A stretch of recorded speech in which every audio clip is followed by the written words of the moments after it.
সেদিন আমরা চলে গেছিলাম সিসি2। সিসি2 অনেক আমি আর সুমন তো অনেক বছর বাদে গেলাম। আর বুবলুর এই 9 মান্থে ফার্স্ট টাইম সিসি2 গেল আমাদের সাথে।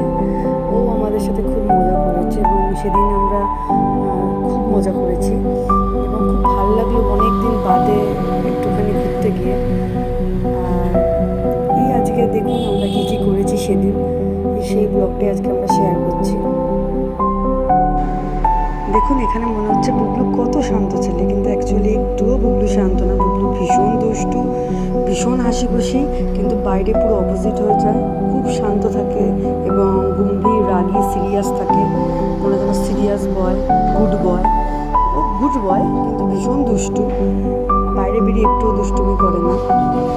আর এখানে আমরা তিনজন একটুখানি দুষ্টুমি করছি, মজা করছি, আর কি মারছি। বুবলু খুব এনজয় করে এইসব এবং বাবার সাথে ও দুষ্টুমি করছে এখন, কিন্তু সেটা খুব কম টাইমের জন্য। আর সৌমেন একদমই ক্যামেরা ফ্রেন্ডলি নয়, বাট আমার জন্য মাঝে মাঝে আসে। আমিও যে খুব ক্যামেরার সামনে কথা বলতে পারি তা নয়, তবু ভুল চেষ্টা করছি। যা ভুল ত্রুটি হবে একটু মার্জনা করবেন। আর মাঝে মাঝে আপনারা হয়তো কোনো গাড়ির আওয়াজ পাচ্ছেন, হর্নের, কিন্তু সেটা আমি ভয়েস রেকর্ড দিচ্ছি তো বারান্দায় বসে, তো সেই জন্য আওয়াজ আসছে। আর আমার রাস্তার পাশে যেহেতু বাড়ি, তো সেগুলো একটু মাফ করবেন। এই আজকের এই ব্লগটা আপনাদের যদি ভালো লাগে সাবস্ক্রাইব করবেন, শেয়ার করবেন এবং পাশে থাকবেন।